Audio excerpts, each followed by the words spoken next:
26 batch writing পার্টের জন্য English second পার্টের এমন কিছু প্যারাগ্রাফ এবং যা যা আছে সবকিছু বলে দেওয়া হবে। ইনশাল্লাহ তুমি এর মধ্যেই দেখা যাচ্ছে কমন পেয়ে যাবে। তবে আমি একটা কথা বারবার বলি, আমরা কোনো কোশ্চেন হ্যাকার না, আমরা কোনো কোশ্চেন মেকার না। তবে আমাদের অভিজ্ঞতা সঞ্চার করে যেভাবে আমরা অ্যানালাইসিসের ভিত্তিতে রেডি করেছি, আমরা আশা করতে পারি এবং আশা করা যায় তুমি দেখলেও বুঝতে পারবা। তো স্যার, আজকে আমাদের রাইটিং পার্টগুলো আছে, রাইটিং পার্টগুলো আমরা প্যারাগ্রাফ এখানে মোট কতগুলো নিয়ে কাজ করতেছি? প্যারাগ্রাফ মোটামুটি 10টার মতো আছে এখানে। ওকে ওকে ওকে। তারপরে স্যার কি আছে? ফর্মাল লেটার আছে, তারপরে হচ্ছে রিপোর্ট রিপোর্ট আছে এবং এবং কম্পোজিশন। কম্পোজিশন। এই তো আছে। আচ্ছা স্যার, আপনি একটু ছোট্ট করে জাস্ট একটু এক্সপ্লেইন করে দিবেন যেন বাচ্চাদের বুঝতে অনেক সুবিধা হয়, প্লিজ।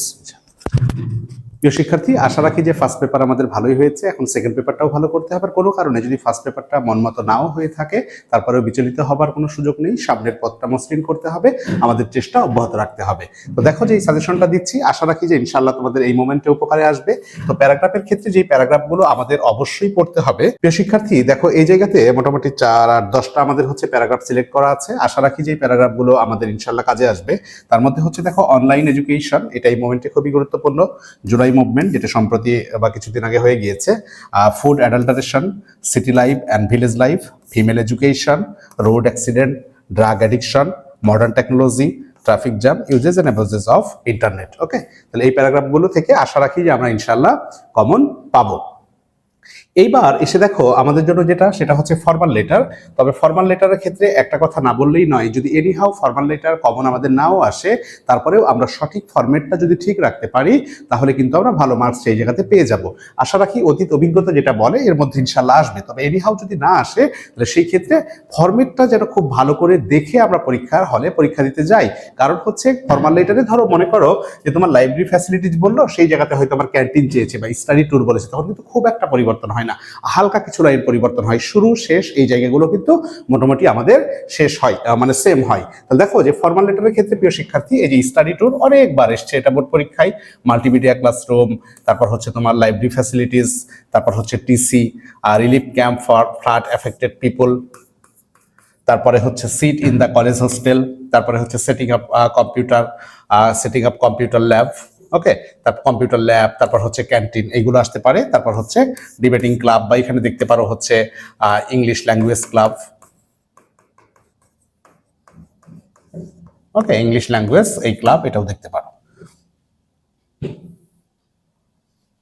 তারপরে এসে দেখো আমাদের হচ্ছে রিপোর্ট। এই রিপোর্টটাও হচ্ছে অতীব গুরুত্বপূর্ণ, এবং রিপোর্টের ক্ষেত্রে এখানেও বেশ কিছু আইটেম ধরা আছে। সেটা হচ্ছে যে তোমার হচ্ছে ফায়ার অ্যাক্সিডেন্ট, এটা হবে ফায়ার অ্যাক্সিডেন্ট। তারপরে হচ্ছে এটা ড্রাগ হবে, drug addiction, road accident, price hike বা প্রাইস স্পাইরাল হিসাবেও আসতে পারে, মানে হচ্ছে দ্রব্যমূল্যের ঊর্ধ্বগতি, ফুড অ্যাডাল্টারেশন, ডেঙ্গু ফিভার, তারপরে হচ্ছে তোমার জুলাই মুভমেন্ট, তারপর হচ্ছে প্রাইজ গিভিং সিরিমনি। এইগুলো, এই রিপোর্টগুলো আমরা অবশ্যই একটু দেখে পরীক্ষার হলে ইনশাল্লাহ যাবো। আর এনিহাও আবারও বলছি, যদি কমন না পড়ে, তারপরেও রিপোর্টের ক্ষেত্রে আমাদের যে ফরম্যাটটা আছে সেটা ফলো করে কিন্তু আমরা লিখে দিতে ইনশাল্লাহ পারবো।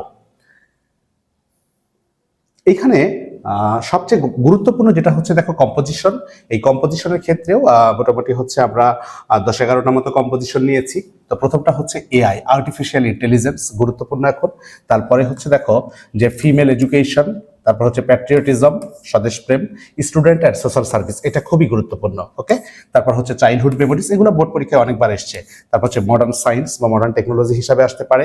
Your hobby, rivers in Bangladesh, climate change, unemployment problem বা unemployment problem in Bangladesh, a journey you have made, যে একটা জার্নি তুমি করেছো। ঠিক আছে, তাহলে প্রিয় শিক্ষার্থী, এই জায়গা থেকে আমি মূলত 4টা আইটেমের সাজেশন তোমাদের প্রোভাইড করলাম।